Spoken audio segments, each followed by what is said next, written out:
Quand on dit si l'océan meurt, nous mourrons, c'est parce que, très clairement, c'est l'océan qui régule le climat, justement. Tu vois, c'est le premier puits de carbone, c'est le phytoplancton qui permet qui a créé plus de la moitié de l'oxygène qu'on respire. Et c'est pour ça qu'on dit aussi que les baleines, elles sont les maraîchères de l'océan, parce que c'est elles qui fertilisent le phytoplancton, tu vois.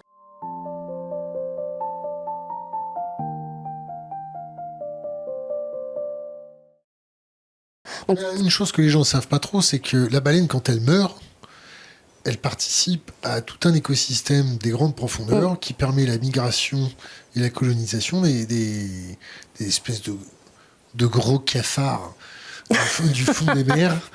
Et grâce à ça, c'est aussi un biotope qui est très très mal connu. Mais complètement. Et puis elle séquestre aussi beaucoup de carbone et surtout de leur vivant, elle fertilise le phytoplancton qui en fait régule le climat encore plus que les forêts. Tu vois ?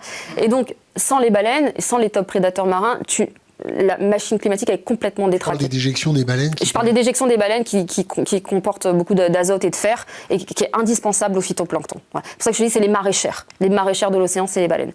Mais là, ça c'est une dimension très, très biologique et très, presque utilitariste, j'ai envie de te dire. C'est-à-dire quand on me dit oui, mais un monde sans baleines, qu'est-ce que c'est ? Je réponds un monde sans baleines, en fait, c'est un monde sans nous. Parce que si on les a pas sauvées elles, c'est qu'on n'a pas sauvé l'océan, donc à la limite, on le verra pas. Mais je trouve qu'il y a aussi une notion philosophique hyper importante, c'est-à-dire que, tu vois bien que ça va mal.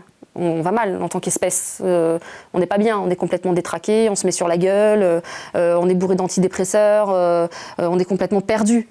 On est une espèce complètement perdue. Et en plus, on voit bien que c'est même pas proportionnel au niveau de vie. Regarde en France. On fait partie des pays les plus riches du monde, on est dans le top des antidépresseurs. On n'est plus le leader mondial, je crois, mais on est quand même dans le peloton de tête. Donc tu vois bien qu'en fait, il y a un truc qui s'est perdu. Et moi, je pense qu'en fait, c'est cette déconnexion justement au vivant, le sens de la vie. Qu'est-ce qu'on est venu faire sur cette planète ? En fait, on détruit notre propre famille. Ça n'a pas de sens. Il n'y a rien qui a de sens, en fait. Et quel regard tu portes sur l'hyperfinanciarisation, l'hyperconsommation ? Quel regard tu portes sur les marchés financiers ? Comment tu regardes ce qui se passe en politique intérieure ? Moi, je pense que, moi, je te parlais plutôt de l'hyperconsommation, justement, hyperfinanciarisation, hyperconsommation. Je pense que ça répond à un vide intérieur où tu essayes de compenser quelque chose, mais parce qu'on court après des chimères. C'est une consommation du monde parce que justement on a perdu de vue l'essentiel et sur une planète aux ressources finies c'est suicidaire et puis surtout c'est aussi creuser les inégalités, creuser les guerres et c'est courir après quelque chose qui n'existe pas. En fait on détruit, on sacrifie le réel pour de la fiction. L'argent c'est fictionnel, ça n'existe que parce qu'on y croit. La seule chose qui est réelle, c'est le monde naturel. Tu vois, c'est l'oxygène qu'on respire, c'est les arbres, c'est les animaux, c'est nous, c'est l'humain. Tu vois, c'est ça qui est réel. C'est la seule chose qui est réelle. Et on sacrifie le réel pour l'imaginaire. C'est pour ça aussi qu'on est complètement fou et qu'on est en train de tout détruire. Quel regard tu portes sur l'écologie politique ? Sur, par exemple, de Greta Thunberg à ceux qui vont aller faire la guerre avec les méga-bassines et les forces de l'ordre en face. Quel regard tu portes sur tout ça ? Est-ce que toi, depuis ton bateau et ton permis hauturier au 40e rugissant, quand tu vois les partis écologistes, quel regard tu portes sur eux ? Il y a à boire et à manger dans tout ça. Je peux pas mettre tout le monde dans le même panier. Tu vois, si tu me dis les partis écologistes, c'est...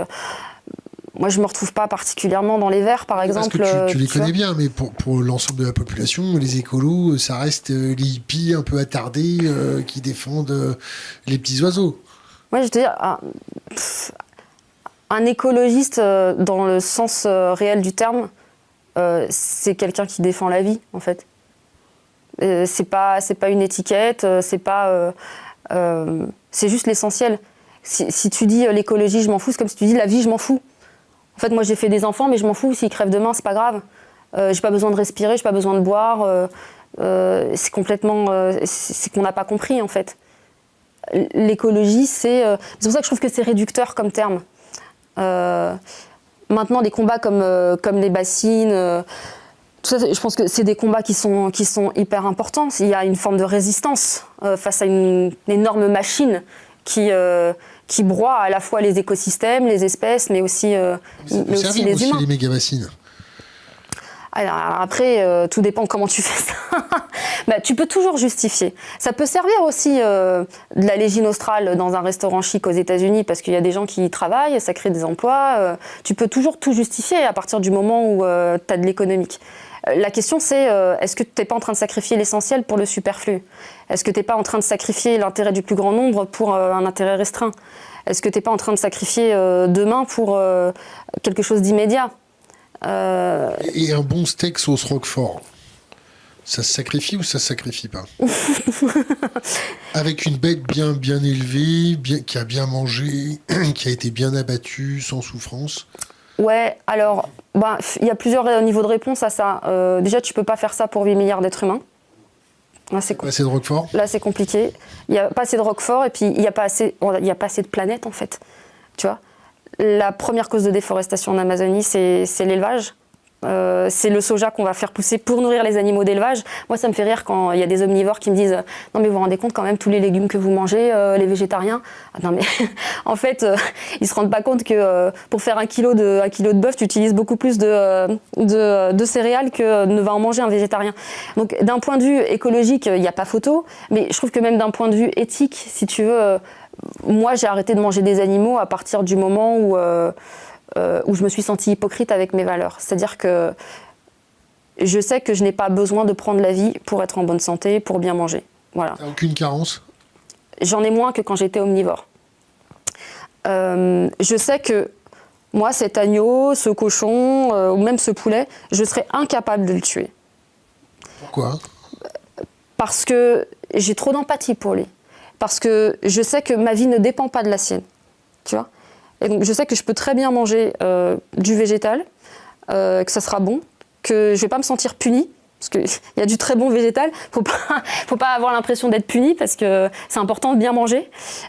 Et donc, je ne serais pas capable de les tuer. Donc, je n'ai pas envie de payer d'autres personnes pour les tuer à ma place. Tu vois? Je me dis qu'à la limite, ne devraient manger des animaux que ceux qui sont capables de les tuer eux-mêmes. Je peux te dire qu'il y aurait beaucoup plus de végétariens sur Terre. Un peu comme la guerre, non? Ouais. Ceux qui créent les guerres. Qu'ils aillent la faire eux-mêmes, hein, plutôt que d'envoyer les autres. Voilà. La pêche, pour moi, à mon sens, la pêche qui se justifie éthiquement, c'est la pêche de subsistance. Parce qu'effectivement, il y a des populations, c'est pas ici, hein, mais dans certains pays, il y a des populations où ils ont besoin du poisson pour survivre. Ça va venir, hein. Ici aussi. Comment? Ça va venir ici aussi. Faut pas qu'on compte sur les poissons, parce que je vais te dire, vu ce qu'on a déjà surpêché sur nos côtes, c'est pas prêt. On importe plus de 80% du poisson qui est consommé ici, hein, parce qu'on a déjà tout dézingué. Hein. Donc, va falloir compter sur autre chose que les poissons. Hein.